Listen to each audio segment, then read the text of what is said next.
Hard to believe that moment was almost 3 years ago. I remember it like it was yesterday. One of the most emotional and moving moments that I've ever witnessed. And we heard you, Kaleb Dahlgren, who joins us now, referencing the hockey sticks on the porch, and that was one of the most moving and inspiring things that we saw after that crash, the Humboldt Broncos crash. And now you have written a book about your experience afterwards and really your whole life.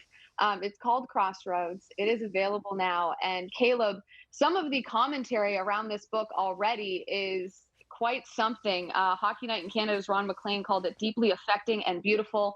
And Wayne Gretzky said, Crossroads will change your life forever.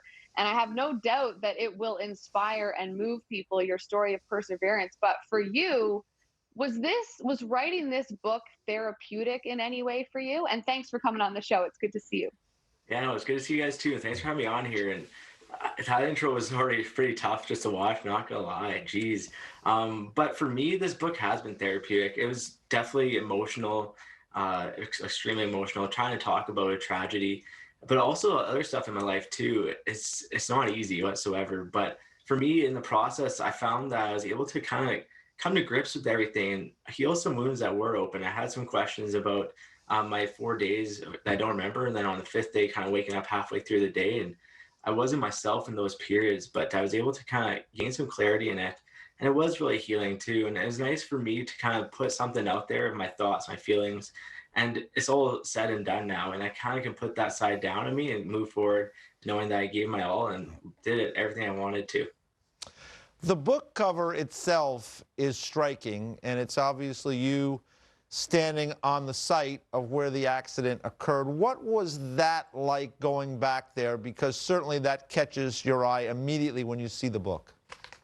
Yeah, so for me, I wanted the image to speak more than 1,000 words. Everybody says a picture is worth 1,000 words, and I wanted that for me too. And going back to the site, it was definitely difficult doing that and standing in that middle intersection. I was able to, and fortunate enough to have Nipawin RCMP close off the intersection for me so we could do that, not once, but twice. The first time he messed up, the second time I had to go back and get it done right. And so we did that.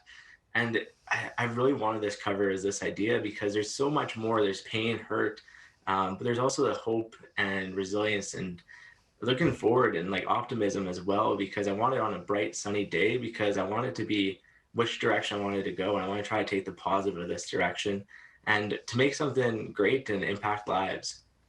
Hey, Kaleb, I look forward to reading the book. You're a true inspiration for sure. And off camera, we were talking about many moons ago, I did play in the Saskatchewan Junior Hockey League with the Yorkton Terriers. And I was just wondering what you're doing to keep involved in the hockey community and lending your strength and all those great things that are in the book. Well, thank you so much. Yeah, for me, I'm still a part of the hockey community. I'm with York University men's hockey team. And I haven't played a game yet, and I don't think I ever will, but hopefully I'm still making an impact there. I'm able to take part in our recruiting, and I'm still doing a tremendous amount of work off the ice, trying to be a student athlete, helping other guys in school, but also volunteering too. I'm part of Heroes Hockey, which is not related to York, but in York, I'm part of our Student Varsity Council, BIVSA, which is Black and Indigenous Varsity Student Athletic Association. And I'm also part of Lions leadership too. So I'm really trying to make an impact as much as I can off the ice because I can't do it on the ice, but I'm still practicing and working out with the team and still being a part of the team atmosphere, which I absolutely love. And I want to be a part of the culture and try to make it as good as it can be. Well, I can say, Kaleb, based on just listening to you here and reading about everything that you are involved with, the mission is already accomplished, but I know there's so much more for you to do and that work will continue. And I'll just say thank you for that because it's pretty incredible to look at what you've been through over the last few years and see you having such a positive impact. And I think for me, that's such an important and big takeaway from this is that even that first picture of you in the York jersey, I mean, the smile on your face is a country mile wide. It's incredible. And you really carry that energy with you. Every time I see you, every time I watch you in an interview, it's that same positive energy. And not to get, too deep and heavy here, but, I lost a best friend in a car accident when I was 16 years old. And I don't think people fully realize how difficult it is not to get lost after that. And you have found a way to be positive and to help other people. So I guess my question for you you lost a lot of friends that day. How do you find ways to honor them in your life now? Because 20 years later, I still think about my friend Krista, and I'm sure that it's not easy for you to think about the people you lost that day. First off, thanks for opening up and being so vulnerable. I really appreciate that, and I'm sorry about your loss. For me personally, I try to live my life to the fullest before the crash, and really just treat everyone how I wanted to be treated. And after the crash, it's the same thing, but with a little bit more of a reason now. And obviously now I reflect on it, and I want to live big for them. I want to have the biggest influence I can on this earth, and to try to make a positive impact. And I think that we need kindness in this world. We really do. And I just want to be kind and spread some kindness around. But also for me, like living my life to the fullest is following my passions and dreams. And I always think about what would I want them to do if I wasn't here. And I could have been easily not here too. And so how do I want the survivors and myself to live my life? And so if I wasn't here, I want survivors to have the best time of their life, want to be happy, and to really just enjoy life to the fullest, and to make an impact in any way possible, whether that's them being a good person or them just being great at sports. Whatever they want to do and whatever their passion is to live it to the fullest. And so that's kind of what I've taken on to myself. It's live life to the fullest and make the most of every day. Never have a bad day. Well, never have a bad day. There's always good in a day. So I try to find the positive in the day no matter what. And even in the hospital, the positive for me was just breathing. And today now positive is just being grateful that I have a book out there to share my message and to hopefully help others throughout Crossroads in their life.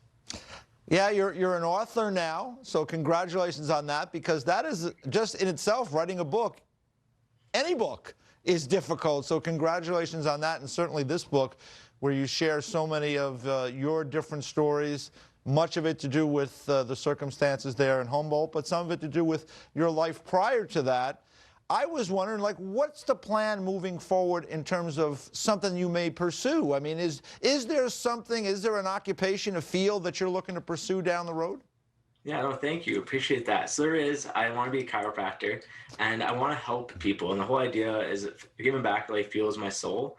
But I'm able to do that in a different world as a chiropractor. You have the health aspect, you have the mental aspect, you have the emotional aspect, and you're really dealing with the patient one-on-one. And so I want to create those bonds. I want to help them physically have the best help, and also mentally and emotionally be there for them and have that connection to really try to make the positive influence on their life. And so afterwards, after my 4-year doctorate, I like to specialize in the sports and then work with athletes as well, professional teams, preferably in the NHL too. So it's a long road ahead, another 6 years before that ever even could happen, but really enjoying the process right now and just trying to make the most of it. You've got so much going on, Kaleb. You're talking about all the work that you're doing off the ice to give back. You've written a book. I've seen you in plenty of interviews. You wrote an article for the Players Tribune. You've got a little Haley Wickenheiser in you. There's so many things that you want to do, and I have no doubt that you will fulfill all of those things in the coming years. Congratulations again on the book. I can't wait to get my hands on a copy and read it, and hopefully see you in person again down the road here. Congratulations again, and thank you for this. Agreed completely, and there'll be a book coming for you guys too, so I'm looking forward to it. And thanks again for having me on here. I'm completely honored.